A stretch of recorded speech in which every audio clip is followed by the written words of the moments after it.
G'day folks, SEO cheat code, SEO hack, that sort of thing. People love it, and this is probably the closest thing to a cheat code in SEO, rank higher on Google in this day and age. So if you've been around the rank higher on Google SEO space for a while, you realize that really there's three main components to SEO. There is the technical side of the website, how it's built, etc. There is the content, words, etc. on the website as well, so the stuff that's on there. And then the last part of the picture is backlinks to the website. So when Google first invented PageRank algorithm to decide how to rank websites up the top, etc., they decided that the basis of that would be the links pointing back to the website. So we're not going to talk about volume or quality of links. We're going to talk about a particular type of link that is really, really useful called the guest post. These are super, super powerful types of links because they're usually in the niche that you serve, and they are going to be possibly not only good for SEO, but also good for generating leads and sales as well as branding, etc. Now, guest posting is really hard to do. Now, in the SEO space, most people are attracted to the easy things to do, like buy cheap links on Fiverr. Now, if it's that easy, typically it won't work. Like most things in life, if it's harder to do, it probably has better outcomes. So this technique works. It definitely takes time. It definitely takes a bit of skill. So we've written this article to help you through and figure this out. Now, this article is specifically about a human resources consultant client of ours, but really you can apply this to any type of industry. I'd say the crux of this method today in this video, probably best for service-based people.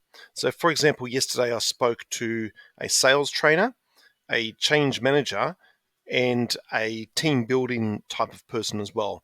This method would work wonderfully well for all of those businesses because you're not only trying to get links to your website and get some traffic to your website, you're also trying to prove credibility and make sure people know that you are good and you can do the thing. So let's just roll through this. I will link this article in the video so you can work through it and kind of adjust the techniques for you yourself. And of course, in the comments, if you've got questions, you can pop those there and I'll get back to you as well. So it's all about guest posting. Guest posting is basically a very high powered type of backlink. So for example, I might decide to reach out to a Google Ads consultancy and say, hey, I talk about SEO, which is part of the Google game. Can I write an article for your website, which will help us both because you'll get some content that's useful and I'll get a backlink. That's kind of the crux of the game. So I'll roll through this article because what I want you to do is click the link to the article, use the article as your guiding light, and then if you need help, just reach out. So as I said, this is about a client of ours called Laura, who is a human resources consultant. Newish website, looking to get backlinks, looking to get some credibility and some awareness of her brand. So we're going to talk about the guest posting. The first thing you need to do, I mentioned up here as well that Laura has a particular sub-niche of human resources consulting called diversity, equity, and inclusion. A bit of a hot button these days. So for her, writing articles about that for other websites would be the methodology and is the methodology that we're going to use for her. So this is actually going to be our playbook for this client to get backlinks on websites. So the first step is really, really important. You've got to identify blogs and websites that are useful. Okay, now there's a bit of detail here about how you might identify those and tools you can use to measure domain authority, etc. But really, just think of this one sentence here.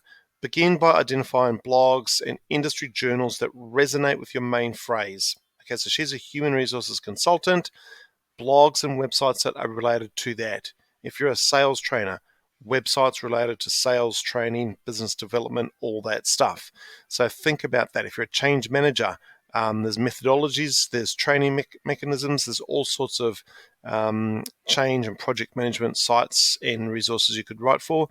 Even if you use this method to write for other people's LinkedIn accounts as an article or their social media pages, still very useful. Now for her, these are the 4 places we're going to go: HR blogs, business websites, that sort of stuff. And we're not going to bother too much about the technical elements of the power of those websites. This is for a client in New Zealand. There's not going to be tons and tons of websites that are applicable. But if you were a sales trainer and you were selling into the USA, for example, yeah, you'd start making a spreadsheet and list out websites, and you would look at some metrics like the domain authority, etc.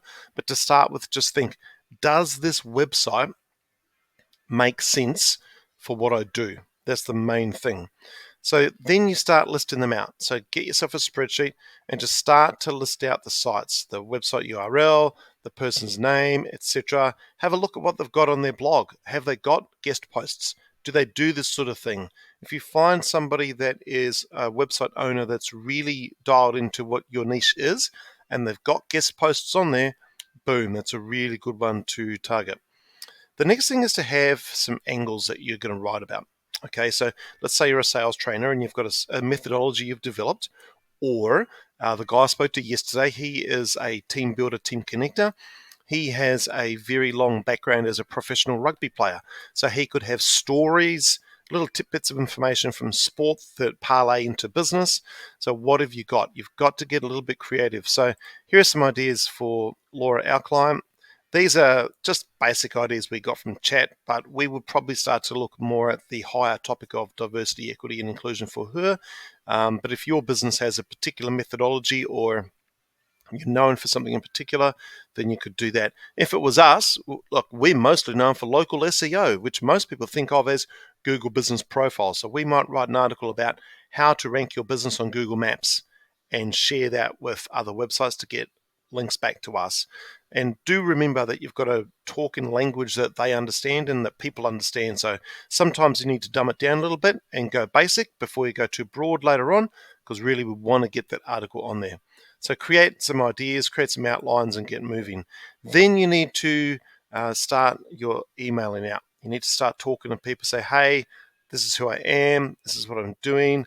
I'd love to write this article because I think it will add value and traffic to your website. And my kickback is I'll get a backlink to myself, which I'm looking for. Would you be interested? And then you can give them some examples of some of your work. That would be the way to go. Next, you have to start writing. Okay, so this is the hard part for most people. You have to either engage a writer or use an AI tool to flesh out a skeleton of an article that you can then write. So that's the hard part. And if you need help in that regard, please comment below, because I know multiple writers and also some AI tools that can help you. And look, being honest, we use a combination of both. I write most of our content with the help of AI to flesh out the headings so that I know that those are in line with what Google is looking for. And I'll use Gemini, which is the Google version of ChatGPT. I'll also use ChatGPT and another tool that I use as well. But sometimes I'll pay writers to write things too. So it depends on the niche that you're in and what you're looking to do.